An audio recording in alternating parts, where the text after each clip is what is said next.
Well, hello everyone. I hope you're doing well wherever you may be today.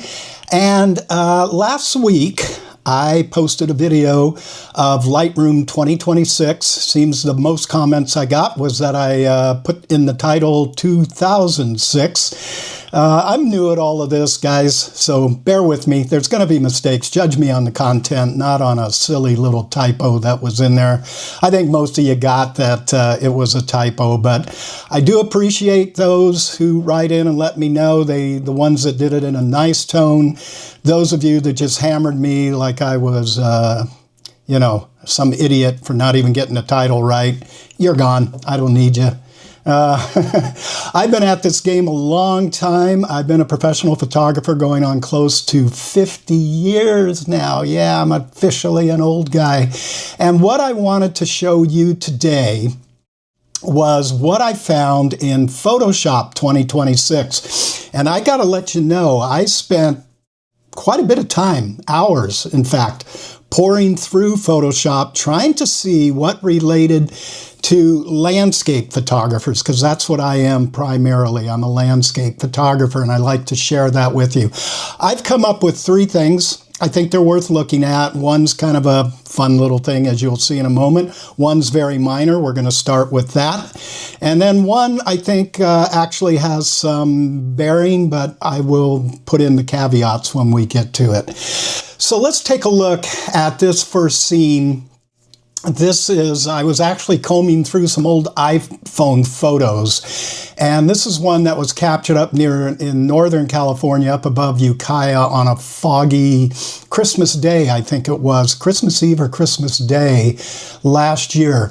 So why am I showing this? Well, if you come up if you follow my mouse over here, I have a tab that comes up that says Adjustments. Now, if you don't see that, come all the way up in the top right of your Photoshop and click on that drop down and click into photography, and then you should see them.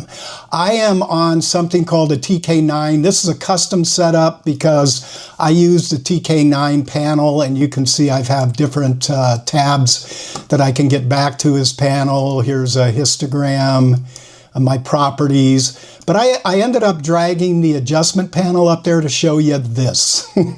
Color and vibrance. And I can hear you guys saying, have you lost your mind? No, check this out.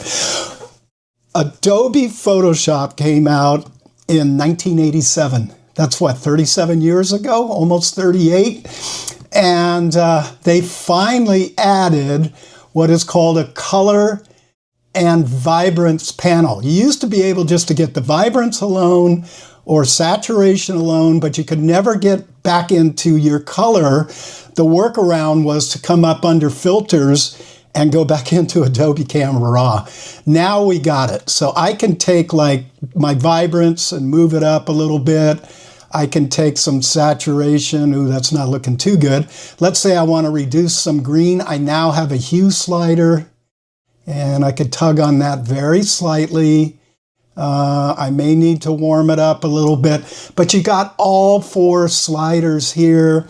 Very convenient. You don't have to back it back into Adobe Camera Raw to be able to play with these sliders all at once. So there you go. 37 years Adobe, you finally did it, and it's kind of cool.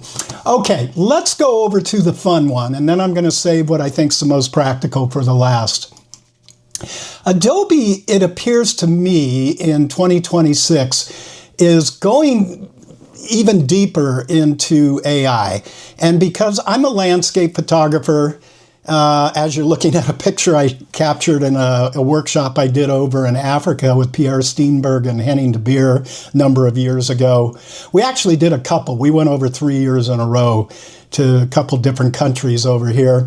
And I believe this one was, we did Namibia, Botswana. This might have been in Botswana. I'm not sure where it was, somewhere along the Chobe River. And then this is one I captured about a half-hour drive from my house. A beautiful place called the Oceana Dunes. If you've seen the Brad Pitt movie, F1, The very last scenes where he is out in his dune buggy racing over the dunes, that was filmed, and roughly in this area is where they filmed it. That's the Pacific Ocean. This was just on a beautiful sunset night. It was back during the wintertime. So here's something I just thought I would show you, because I like to play with composites. It's not what I put out and say it's real. In fact, I don't even swap skies out. If you followed me, you know I'm just, what brings me the most pleasure in landscape is to put in the hard work and the effort of getting up early and going out, or staying out late, and capturing what I see and bringing it to my viewers. I don't want to become a digital artist, but sometimes I like playing around. So when what I want to do, the goal is I want to take this hippo and I want to put him on the dunes. And I'll show you what Photoshop added that makes it pretty cool. They have select subjects. This is your contextual taskbar. And by the way, if it's not up, come to window and come all the way down here, and you will see, put a check mark next to, or just click on it and a check mark will be added and it will automatically pop up. So I'm just going to do remove background. I don't play with this much, but I think it did a terrific job. I do want to show you something that I read on Adobe's site, that you come down here to image processing and you get your choice to have this done in the cloud or on your computer. From what I'm reading, I believe the cloud does a better job. Both of them were improved. They were in beta. I no longer get the beta versions of Photoshop anymore. I just find that I'm too busy trying to do all these videos for you guys. So now the goal is going to be, let's cut this out and paste it on the sand. So I want to make sure that I've highlighted the picture and not the mask.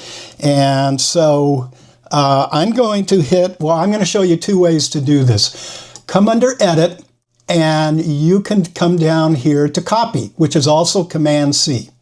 Okay, I'm in a Mac, so I'm assuming it's Control-C on a PC. Now I'm going to click over to my dunes. I'm going to come back under Edit, and I'm going to click on Paste, or Command or Control-V, and there's the hippo.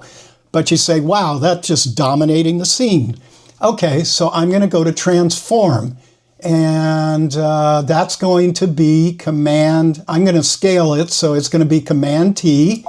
And now I can shrink this hippo down, and I think I want to put him along this foreground line here, kind of just walking. And so now, if you look back up in the contextual taskbar, let me see if I can bring this up once more. Now that's going to be too big. You're going to see Select Subject, Edit Background, but now you're going to have this Harmonize. And what Harmonize is going to do, it's going to merge, I can read this, I'm sure you can too, merge objects into a scene by matching color, lighting, and shadow. And I'm like, yeah, right. Well, let's click on this. I think you're going to be kind of amazed. So remember, mine is going up to the cloud. It's going to depend on your internet connection. I've got a fairly fast internet connection. Always can be faster, right?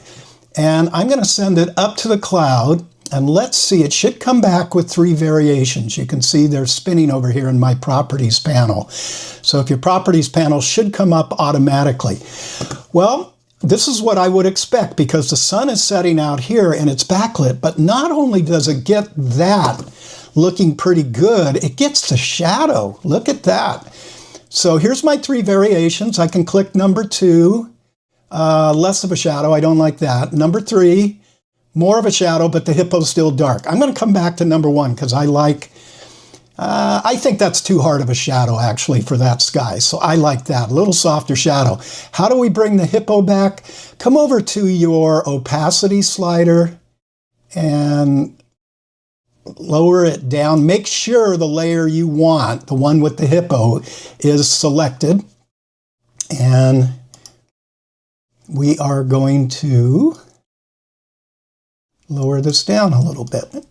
Now we're bringing the hippo out. I can also go back and I can regenerate. So let's just click again. You can regenerate as many times as you like, and I'm sure a lot of you already know that, because especially if you've played with compositing. I do it a little bit. Sometimes I do these funny Christmas cards. I didn't for this year. We just took a straight family picture up in the mountains a couple weeks back. But sometimes I'll do some funny little things. And that even took the lighter. I really like that. Let's click on number 2. That's pretty good. Number 3, the shadow gets very soft. I think this one. I really like that. And let's bring that up a little taller so you can actually see that. I think it did a really good job if you're into doing that kind of stuff. Okay, let's move along now to the one I think might be the biggest for all of us. But remember I said there's a caveat. Okay, so when I say caveat, the caveat being is this is where Adobe really starts to play with AI. And in regards, let me show you what we're going to do here. We're talking about enlarging file size on an image. So the way we would normally do it in Photoshop, we would come here to image size, and you can see I got a real low res image here, and this was an old iPhone photo. And what I would typically do is just put in, let's say I wanted to res it up to like 20, and you would see it create a new image size of 49.4 megapixel. But I'm going to take this back down because I'm going to show you inside of Photoshop now, we have different ways to up-res an image. And if you come just below image size, I believe this was in Photoshop 2025, but I didn't play with it. We do have generative upscale. And we have some choices when you open up the generative upscale box. We have Firefly, which is Adobe's AI upscaler. And then they've partnered with Topaz, with Gigapixel and Bloom. And I can tell you, I have the standalone version of Gigapixel, which I really love. It seems what we're doing in here is we only get a choice of 2x and 4x. And if you, for the purpose of this demonstration, I'm going to keep everything to 2x. And the reason being, when we go into Bloom, it seems to have a limit on the file size of up to 9 meg. So let's just, we're in Firefly Upscaler 2x. Let's click Upscale. You're going to see this box pop up above, and it's showing you that it is doubling the dimensions of the image. And we're going to do all 3 of these, and then we're going to take a peek at what 3 might be the best. And I'll even go back and go to Adobe's standard way of doing it, just through the old-fashioned way, if you would, of just doing it through their upscale box. So you can see it sets it up in a new tab, Firefly Updated 2x. It throws it on as a layer over here. Let's go take a peek at the image size. 15, and we started at 5.5, so it kind of tripled the file size. So let me click OK to get out of that. Come back over to the original, and we're going to go to Image, Generative Upscale. This time we will go to Gigapixel, and we will let Gigapixel upscale. I talked about that I have the standalone version of Gigapixel, and it is phenomenal. It's my go-to when I need to take like an iPhone photo and upscale it to send it off as a stock image for Getty. And I've talked about them a lot, that I try to keep my file sizes running around 140 meg and 8-bit when I submit to them, and I've had billboards made out of my images. So that seems to be my sweet spot with Getty. Topaz Gigapixel 2x, there's the tab. Here's Firefly. We'll do the comparison after we get them all converted. Here's the layer over here. Let's go back in under Image, Generative Upscale. This time I'm going to go to Bloom, and this was the limiting factor. Now you see, output is too large and exceeds 9 megapixels. Try something smaller. So I'm going to have to cancel out, come back to our original image, and size that down a little bit. Let's just go to 5 inches, and that gives me a 3.09 meg. So when we double that, we should not be exceeding 9 megapixels, but bloom. Okay, yes, bloom, upscale. All right, now I accidentally had clicked gigapixel again, and we don't want to do that. So if you look in this little box, it's going to tell you, and I've set up my settings. I'm believing this is going up to Adobe servers. If you guys find out differently, leave a comment down below. Again, I don't usually use this type of stuff. And what I'm finding with Topaz Bloom while it's processing out, and if it takes too long, I'll just jump forward in the video, it can sometimes completely change the look of something. I've seen another video where somebody was doing a bird and it changed the feathers. So it kind of makes a creative decision. It seems I've tried about 5 landscapes and they all seem to be pretty cool. One, it almost made it turned into looking painterly, which I kind of liked. And I think it was this picture. And it did, but I tried to recreate it and I couldn't get the same look again. So, go figure. So this is getting pretty close to being finished. I'll quit talking and we'll jump to where it is finished. Well, you can kind of see it did do, let's go back and look at gigapixel. You see the definition in the tree? Here's Firefly, Adobe's upscaler. And it kind of, it almost looks a little pasty, a little painterly. Let's bring that up to 100%. And yeah, you can see things just have a whole different look. It almost looks like an art piece now. That's what they were talking about, this creativity. Here you can see this is gigapixel blown up twice. And let's go to Firefly. I kind of, in this case, like gigapixel, but I can tell you that I've tried enough of these that, let me come down here, sorry about that. I've tried enough of these, there's gigapixel, that's why I think I like that the best. Bloom, take your pick. I tried enough images, is what I wanted to finish my thought, that I don't know if I could really say I've got a definitive winner on every photo. I think every photo, there's strength and weaknesses on every photo. Let's go back and let's just try, let me see what the file size were on these, because I want to try to just do it through image size here. And these came up to 15 megapixels. So let me click out of there, go back to the original, which was 3.something45, and come back to image size, and I'll just type in maybe 9. That gets me to 10. Let's go 11. Yeah, that gets me to 15. That's good enough. And let's do that. You can see that was instantaneous. And so now we have the 4 of them. Here is, let me bring this up 200%. That's Adobe's, not Adobe's. Let me rephrase that. Adobe Photoshop. That's their upscaling, which I think is very good. Here's their AI upscaling, Adobe's, which is probably better in this case. And again, each picture could look a little bit different. That is gigapixel. Some of you might think that's a little crunchy. And then Bloom, which is more painterly.